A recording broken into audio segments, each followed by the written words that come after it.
ఇక సంక్రాంతి పండుగ వచ్చేస్తా ఉంది. సంక్రాంతి అంటే అప్పుడే పంటలు దిగుబడి వస్తాయి కాబట్టి, పంటలు వస్తాయి కాబట్టి ఖచ్చితంగా చాలామంది ఎంతో కొంత బంగారం కొనుక్కోవాలని అనుకుంటారు. అలాంటి వారికి షాకింగ్ వార్త, బంగారం ధర ప్రతిరోజు కూడా పెరుగుతూనే ఉంది. ఈరోజు ధర చెప్తాను, 1,42,000 10 గ్రాములు 24 క్యారెట్. ఇక 1,30,000 22 క్యారెట్ 10 గ్రాములు. సో అంటే ఎంజీరావు గారు, చాలామంది అంటే గోల్డ్ విషయంలో కొంతమంది ఏమో తగ్గుతుందని, కొంతమంది పెరుగుతుందని రకరకాల విశ్లేషణలు ఇస్తూ ఉన్నారు. కానీ ఫ్రమ్ ద బిగినింగ్ మీరు చెప్తూ ఉన్నారు, బంగారం ధర ఒక రోజు తగ్గినా మిగిలిన 5-6 రోజులు పెరుగుతూనే ఉంటుంది, అల్టిమేట్గా అది పెరుగుతూనే ఉంటుంది అని చెప్పి మీరు చెప్తున్నట్టుగానే గత కొన్ని నెలలుగా ట్రెండ్ అయితే కంటిన్యూ అవుతోంది.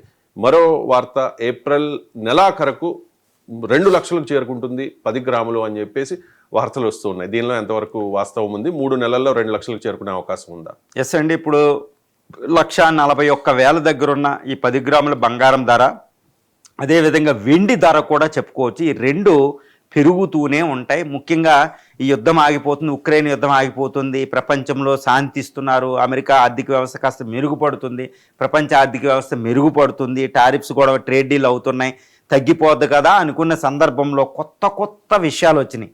ఇవన్నీ బంగారం రేటు పెరగడానికి, వెండి రేటు పెరగడానికి పెద్ద క్యాటలిస్ట్, ఉత్ప్రేరకాలుగా పనిచేసే అవకాశం ఉందని. ముఖ్యంగా ఎందుకు బంగారం రేటు పెరుగుతూ ఉంటుంది, ఇది ముఖ్యంగా ఏప్రిల్ నాటికి 2 లక్షలుగా పెరుగుతుందండి. ఇయర్ ఎండింగ్కి 2.5 లక్షల నుంచి 3 లక్షలకి, అంటే 2026 అయ్యేటప్పటికి 3 లక్షలకు బంగారం చేరినా ఆశ్చర్యం లేదనమాట 10 గ్రాముల ధర.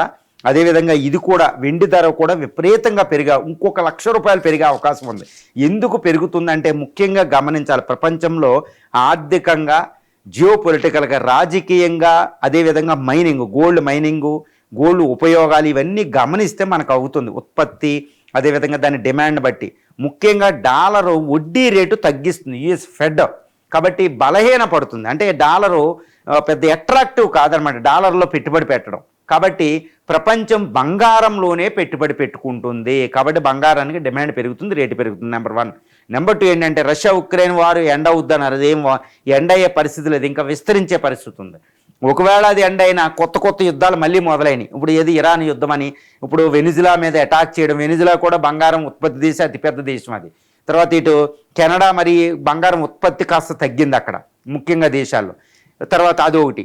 తర్వాత అందువల్ల అమెరికా కొత్త యుద్ధాలు ప్రవేశపెడుతుంది. ట్రంప్ వల్ల అస్తవ్యస్తంగా ఉంది, కాబట్టి కరెన్సీలు ఎవరు నమ్మరు, బంగారంలోనే పెట్టుబడి పెట్టుకుంటారు. అది రెండోది. ఇక మూడో కాజు ఏంటంటే, ఈ బంగారం ఉత్పత్తి దేశాలు ఉత్పత్తి పెరుగుతున్నా ఈ డిమాండ్ అనేది అత్యధికంగా ఉంది, కాబట్టి బంగారం రేటు పెరుగుతూనే ఉంటుంది. ఉత్పత్తి తగ్గిపోయి లేకపోతే పెరుగుతున్నా దానికంటే అత్యధికంగా డిమాండ్ పెరుగుతూ ఉంటే రేటు పెరుగుతుంది, ఇది కామన్ అనమాట. కాబట్టి తిరుగు లేకుండా ఇది మూడవ రీజను. తర్వాత నాలుగోది ఏంటంటే, ఈ బ్రిక్స్ దేశాలు, డెవలపింగ్ కంట్రీస్ ఏంటంటే బంగారపు నిల్వలు పెంచుకుంటున్నాయి. ఎందుకంటే ఫారిన్ ఎక్స్చేంజ్ రిజర్వ్స్, ఇప్పుడు ఇండియా ఫారిన్ ఎక్స్చేంజ్ రిజర్వ్ చూస్తే విదేశీ మారక ద్రవ్య నిల్వలో ఎక్కువ డాలర్లు మనం అమ్మిన విదేశీ మారక ద్రవ్యాల నిల్వలు తగ్గాలి, కానీ గోల్డ్ వాల్యూ పెరగడం వల్ల మన నిల్వలు పెరుగుతున్నాయండి, గుర్తుపెట్టుకోవాలి. ఇండియా ఏంటంటే, India, China, Russia, Brazil, south Africa, ఈ డెవలపింగ్ కంట్రీస్ అన్ని బంగారానికి ఎక్కువ ప్రాముఖ్యత ఇస్తున్నాయి అన్నమాట. బంగారం అనేది చాలా ఇంపార్టెంట్. మన వ్యక్తిగత భద్రత ఎలాగో దేశ భద్రతకు కూడా బంగారం అవసరమే, కాబట్టి వాళ్ళు కూడా బంగారం నిల్వేస్తున్నారు, దేశాలు కూడా. కాబట్టి బంగారం విలువ, బంగారం రేటు ఇంకా విపరీతంగా పెరిగిపోయినా ఆశ్చర్యం లేదు నేను చెప్పే రేటు కంటే. కాబట్టి ఏప్రిల్ నాటికి, ఈ కారణాల వల్ల ఏప్రిల్ నాటికి 2 లక్షలు అనేది ఈజీగా చేరిపోతుందండి బంగారం. అదేవిధంగా ఈ ఎండింగ్కి మాత్రం 3 లక్షలకి చేరినా ఆశ్చర్యం లేదు, 2.5 లక్షల నుంచి 3 లక్షలకి. వెండి కూడా అలాగే ఇంకొక 1,00,000 యాడ్ అవుతుంది. సో ఈ పరిస్థితుల్లో మరి బంగారం కొనాలా అమ్మాలా అంటే, ప్రస్తుతం ఉన్న బంగారాన్ని మాత్రం అమ్ముకోకూడదు. బంగారం వీలైతే కొనాల్సిన పరిస్థితి వస్తే కొనటమే బెటర్, కానీ అమ్ముకోకూడదు. ముఖ్యంగా ఈటీఎఫ్లో పెట్టుబడి పెట్టుకోవాలి, బంగారం కడ్డీల రూపంలో కొనుక్కోవడం ఉత్తమం.